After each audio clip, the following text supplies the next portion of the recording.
Shalom. All praise to Yahweh, Ba'ashem, Yahweh Shai.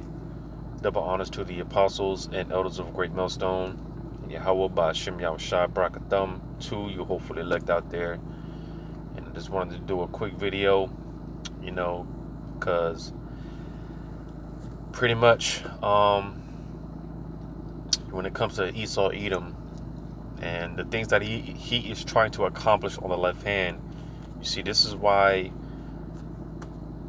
the scriptures talk about how the Lord, he has his angels set marks on everyone, all right, those that are sighing and that are crying to him for the abominations, all right, because the Lord said, man, if he didn't speed the days up on behalf of the elect, man, then by the time he came back, there'd be no flesh to be saved, because again, what these devils are trying to accomplish on the left hand, man, you see, we need salvation, man. We need deliverance.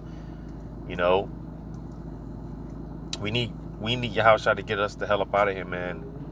Because if the Lord left it up to these devils, they would just get worse and worse and worse. So again,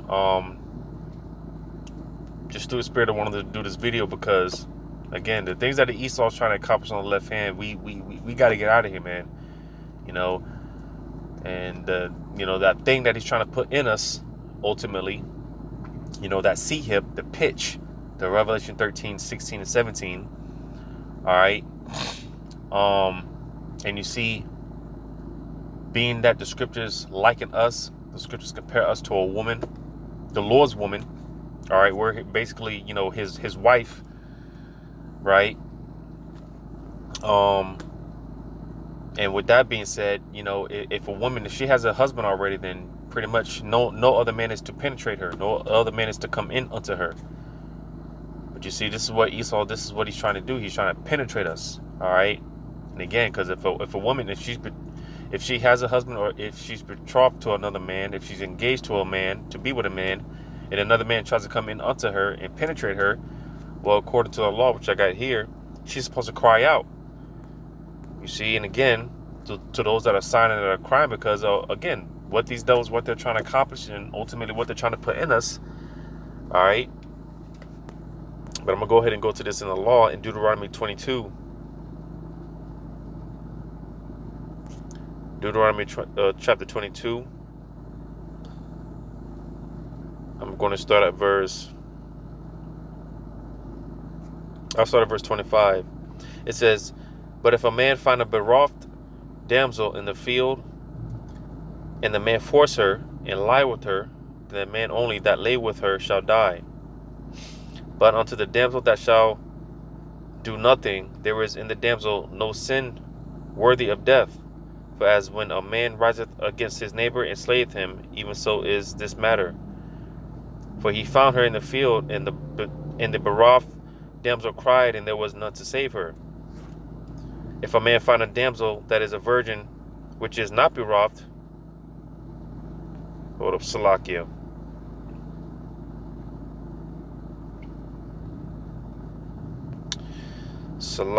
Let me start up verse 22. Deuteronomy 22 and 22. It says, if a man be found lying with a woman married to an husband, then they shall both of them die, both the man that lay with the woman and the woman. So shalt thou put away evil from Israel. If a damsel that is a virgin be betrothed unto an husband, and a man find her in the city and lie with her, then ye shall bring them both out unto the gate of that city, and ye shall stone them with stones that they die. The damsel, because she cried not, being in the city, and the man, because he hath humbled his neighbor's wife, so thou shalt put away evil from among you. So again, if a woman is engaged, all right, that's what that word basically, betrothed or betrothed, basically if she's engaged to be with another man, pretty much that's already her husband. So again, if another man,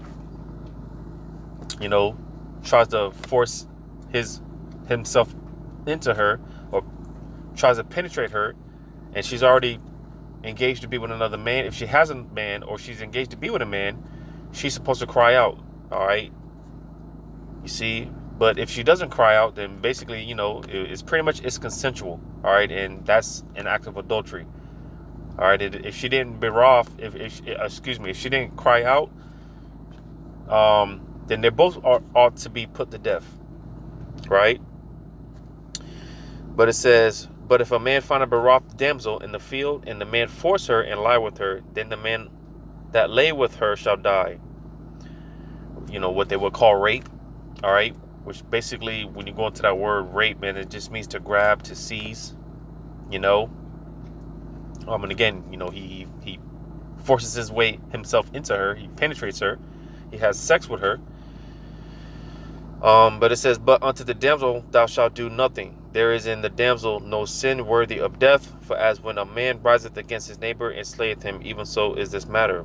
For he found her in the field, and the betrothed damsel cried, and there was none to save her. So you see, all right, with the damsel, if she cried out, then, only the man that forced himself onto her is to be put to death. All right. What they would say, the rapist, all right, whatever they call it nowadays, all right, he would only be put to death if she cried out. You see, and this is according to the law. All right, and again, like I said, being that we're likened unto the Lord's wife, we're basically, the Lord compares us. He looks at us like his wife, we're his woman. All right, and here it is, you got another man, so to say, trying to penetrate us. You see, well, we're supposed to be crying and sighing. All right, and again, what is Esau trying to penetrate us with? Ultimately that sea hip. All right, we get this in Isaiah 36 and 6, I do believe. Yep, it says, lo, thou trustest in the staff of this broken reed on Egypt, which America is the modern day Egypt. All right. It says, wherein if a man lean, it will go into his hand and pierce it. So is Pharaoh, king of Egypt, to all that trust in him. And you see, because that pierce, matter of fact, look it up real quick. That word for pierce, because also according to the law, when you, matter of fact, let me go to that real quick. Bear with me real quick as I look for this. Matter of fact, let me just, yeah, this is it. Because one of the definitions for that word pierce is bore, right? Which reminds me, again, going back to our laws in Exodus 21.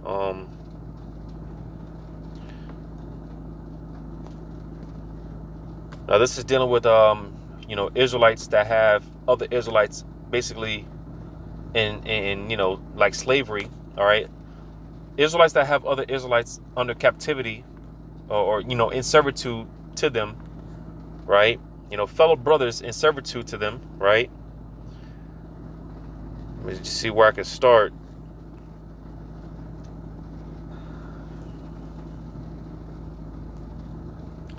Let me just see where to start. Again, just bear with me.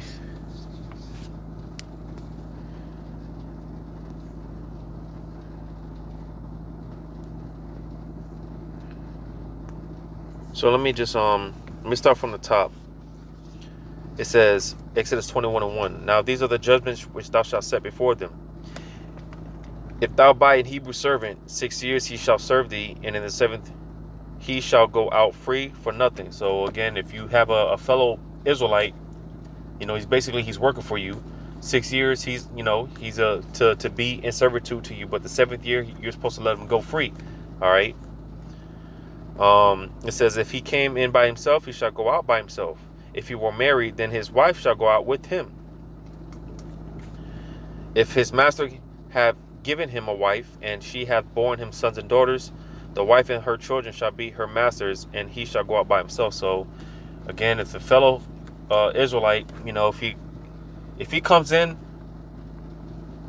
with his own rib already, then come the 7th year, him and that rib, they ought to go free. But if he comes to you, and you provide him a wife, and from there you both of y'all, you have children, come the 7th year, if he wanted to, he could leave, but the wife and the children, they would stay with the master. All right. But when you read on, it says, and if the servant shall plainly say, I love my master, my wife, and my children, I will not go out free. So if that Hebrew, if it's that Israelite, if he wanted to, because when you talk about Israelites being in servitude to other Israelites, it wasn't some, because even when it comes to this, it's you're supposed to go about it a certain way. The scripture said, let all things be done in order and in all order and in decency. You're not supposed to just treat your fellow brother any type of way. So you're not supposed to treat your fellow Israelite like a heathen. So with that being said, because obviously you had cases to where, hey, you had your fellow Israelite, he didn't want to leave the master. All right. To those that were provided a wife from the master, and from there came children, right? So with that being said, if he wanted to stay, right, it says, then his master shall bring him unto the judges, he shall also bring him to the door, or unto the doorpost, and his master shall bore his ear through with an awl, and he shall serve him forever. All right. So if that Israelite didn't want to leave his master, they were supposed to bring him up to the judges. All right. Similar to what they do today, in modern day, where they, to basically brand cattle, to basically let others know who this particular cattle belongs to. All right. The particular owner of this particular cattle. All right. They will bore him. They will pierce him. They will pierce him, or pierce the animal. You see. And again, this is what they would do back then, during these times, for that Israelite that didn't want to leave his master. All right. Because he loved the master, he loved the wife and children. Well, they would bring him to the judges and they would pierce him. All right. You see. Matter of fact, let's go into it real quick.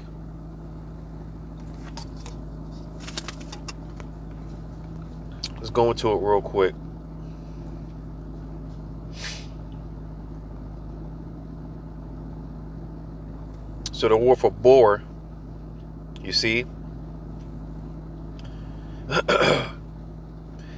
and I'm not the best with the Hebrew, but I think it's Rasha or Ra'ash. Salaki. I'm not good. I'm not fluent with the Hebrew like other brothers, but basically the definition you see here, it says to bore, pierce of the ear. Like I said, same thing that they pretty much, what they pretty much do with cattle today, to basically show ownership, all right, of whose particular master this particular cattle belongs to, right? So it's a piercing, all right. And when you go into that word all,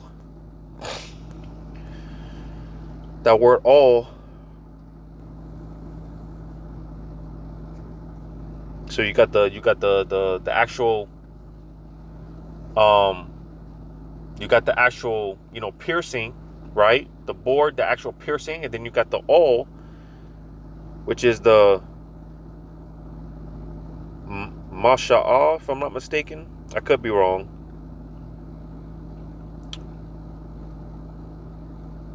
Marahab, if I'm not mistaken. I could be wrong, Salaki, but nevertheless, it says the boring instrument. All right. So the actual instrument used in, dishing out the piercing. Okay. Basically, like the vehicle that the actual piercing is going to be in, to Because, you know, when you put it in modern sense, when you go to Revelation 13, matter of fact, let's go to it. Let's go to it. In Revelation 13, just get to the point. In verse 16, it says, oh, Slakia. And he causeth all, both small and great, rich and poor, free and bond, to receive mark in their right hand or in their foreheads. All right. So again, this is what Esau is trying to accomplish on the left, on the left hand. All right. You see, he's trying to brand us as his permanent slaves forever. This is what Esau is trying to accomplish on the left, on the left hand. This is what that C hip, that pitch. All right. You see, you take that C hip, man, is gonna mark you as Esau's perpetual slave forever. And you see, again, we belong to the Most High. We're his woman. All right. But here it is, Esau, this is what he's trying to penetrate us with. You see? Because, contrary to, what a lot of these other Israelites are teaching, the mark, all right, the mark it's a carnal thing. It's not a spiritual mark. All right. Esau, he's not by any means a spiritual individual. All right. He's not spiritual whatsoever. All right. You see, so when it comes to this, it's 100% carnal. And this is what he's trying to penetrate us with ultimately, because, he penetrates, with his different philosophies and whatnot. But the ultimate form of branding his cattle and perpetual slave is going to be by way of this. That's why I want to get into the real quick. And that word for mark, which is the charagma, right? Strong's G 5480. Charagma.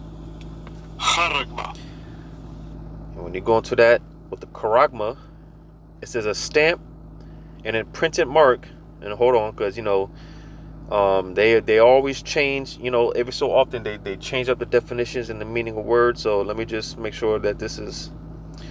So it's still up to date. So this is a stamp and an imprinted mark of the mark stamped on the forehead of the right hand. As of what that's going off. It says the mark branded upon horses. It says thing carved, sculpture, graven work, an idolatrous image. Right? So this imprinted mark, all right, this stamp, all right, to again show that ownership, all right, that you belong to a particular slave owner, you belong to a particular slave master, all right. And you see, this is the actual, the RFID microchip, all right. But when you go deeper into that, because just like this will be the modern day the bore, right? But then you got the all, right? And this will be the all, because when you go to the root word of charagma, which goes into the charax. Strong's G 5482. Charax. And you see, when you read this, the root word etymology, it says from carasso, to sharpen to a point akin to, through the idea of scratching, right? It says a pale or stake, a palisade, or rampart, a pales between which earth, stones, trees, and timbers are heaped and packed together. So basically, when you really get into it, and when you really break it down, and ultimately if the spirit is dealing with you, this is going into that all. This is going into that instrument that is going to be used in delivering that charagma, that bore, that piercing, all right, that C hip. This is going into that instrument, which is going to, for the most part, is going to come by way of that syringe, all right, the needle, all right. Because when you look at a palisade, you can look it up. A palisade or a stake, it has the sharp point, right? Sharp enough to pierce. You see, to pierce through the flesh. And again, when you go into it, when you look into it, and the Spirit is supping with you, it makes sense. When you look at a needle, it has that point, which is going to be able to basically, because when you look at because it said a palisade, right? When you look at a palisade, that's basically it's something that it's like something that a pail or stake or a palisade, it fences something in. You see, and that's what that syringe is going to, house that matter of fact, because that's the Spirit, because it says pails between rich earth, stones, trees, and timbers are heaped and packed together. So what is that syringe going to pack? It's going to pack together that is going to house that charagma. You see, that piercing instrument. You see, so because you see, Esau, they know these scriptures, man. They know these scriptures. They know what they're doing, man. You see, and they use certain of these laws to their benefit. So, like I read in Exodus, this is what they're trying to do: brand. They're trying to brand you. They're trying to brand us as his perpetual slaves, all right, as his possession, and trying to show rulership and ownership of us. But again, we belong to the Most High. All right, and that's why I'm gonna go back to Isaiah 36:6 again.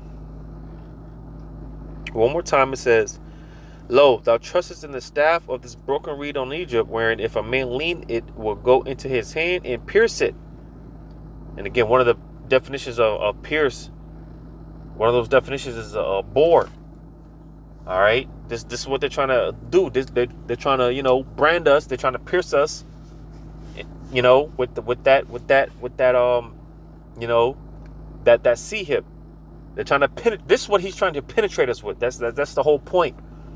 All right, and you see where that damsel crying out, because again, we belong to the Heavenly Father.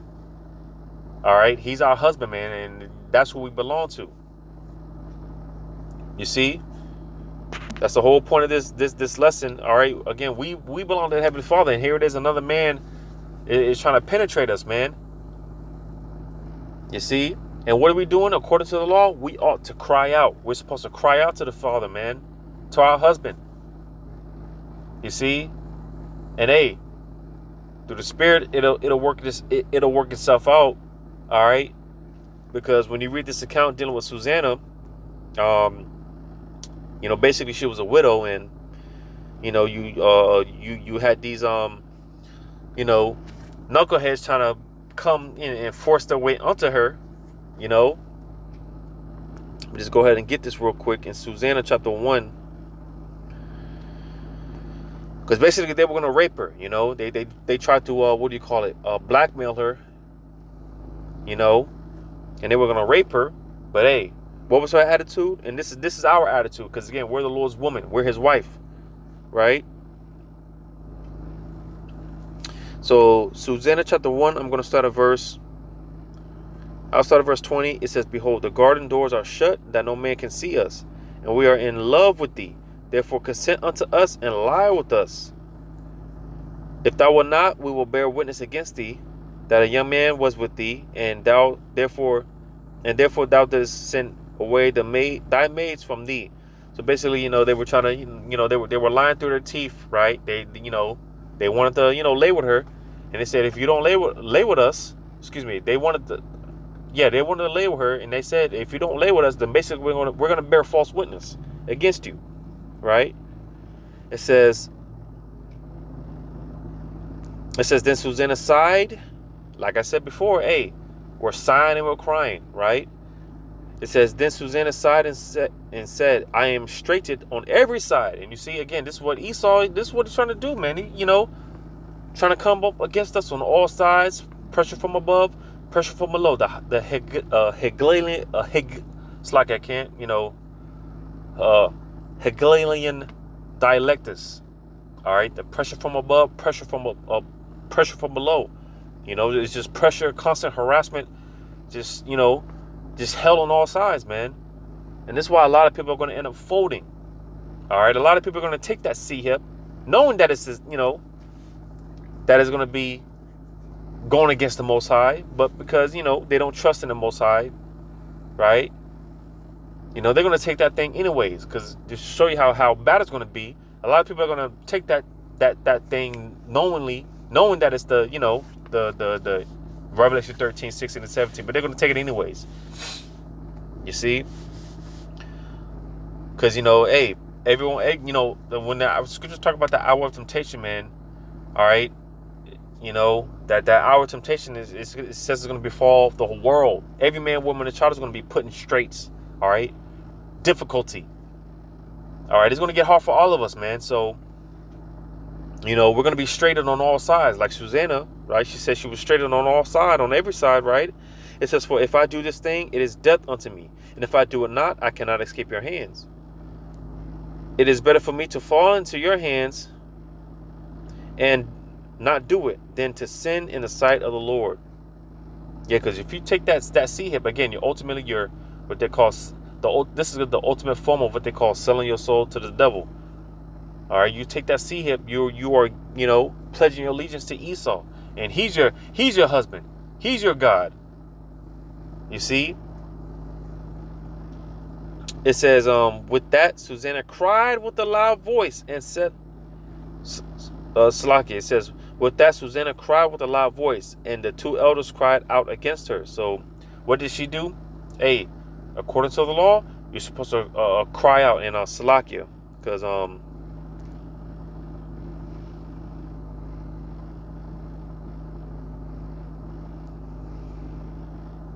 I just want to make sure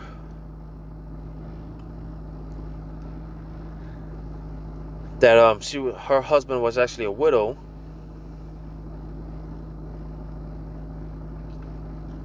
And Salaki, I was wrong on that. All right, she was not a widow. She actually had a husband, which will make sense. So Salakia, Susanna, she wasn't a widow. She actually had a husband. When you read verse 1, it says, there dwelt a man in Babylon called Joachim, and he took a wife whose name was Susanna, the daughter of Chelseas, a very fair woman and one that feared the Lord. All right, so again, Salakia, she was not a widow. All right, but going back to the point, that's the spirit, So she wasn't a widow. She actually had a husband, and again, it would make sense because if you have a husband, or if you are engaged to be with a man, and if another man tries to come unto you, you're supposed to cry out, and that's what Susanna did. And you see, and this woman, she knew her back was against the wall, but this is where the spirit is supposed to kick in, because when certain things come up, the flesh wants to think and do one thing, but the spirit is the spirit is supposed to kick into overdrive. And like, her attitude, it's better to fall into the hands of the Heavenly Father, man. Because like I said, she feared the Lord, so it's better to fall into the hands of the Lord, man. You see, so she did what she could do in the spirit. She cried out like she was supposed to, and the spirit intervened. And you see, that's what's going to happen, Lord's will, to those of us, the hopeful elect, when this time comes and our back is against the wall, and this man is trying to, when we're straightened on all sides, and it seems like no hope. And because you see, that's what the hour of temptation, that's what it's going to come down to ultimately, man. When your back is against the wall, there's no room to escape. You can't do nothing. You're just gonna. The hour of temptation it's gonna be a thing of. It's gonna come down to a thing of choice. A decision is going to have to be made. All right, and it's in that moment that's where, again, our integrity, our faith, it's all gonna be put to the ultimate test. In that single moment, you see, what are you gonna do? You're gonna call on Yahweh Shema Shai, or you're gonna sell out, man. And again, like I said, the mass majority of the people, they're gonna give in. They're gonna fold. You see, they're going to fold. But the elect, they're gonna come in this spirit of Susanna. She cried out. All right, and when you read on. When you read on, again, the Spirit intervened. I believe I think Daniel, if I'm not mistaken, the prophet Daniel, he got involved in, when you read read the account, the Spirit intervened to where Susanna, she did what she was supposed to do. She did her part. All right, and the Spirit worked it out in her favor. And these knuckleheads that try to bear false witness and whatnot, hey, and lie with another man's woman and whatnot, hey, they ended up getting what they got. All right, but the Spirit worked it out in her favor, and hey, that's going to be the story of the hopefully elect. You see, for maintaining your integrity, your faith, your trust in Yahweh Shema Shai, he's going to come through. But nevertheless, this is what we ought to do, man. And when this time comes, hey, when another man comes and try to penetrate us, so to say, ultimately in the form of that sea hip, hey, cry out, man. You see, because again, we belong to Yahweh Shema Shai, man. We belong to Yahweh Shema Shai. So cry to the Lord. Again, those that are signing, that are crying. This is according to the law. So hopefully this was edifying. All praise to Yahweh Shema Shai. Double honors to the apostles and elders of Great Millstone. Yahweh Shema Shai Brakadam to you, hopefully elect. Lord's will. Until next time, Shalom.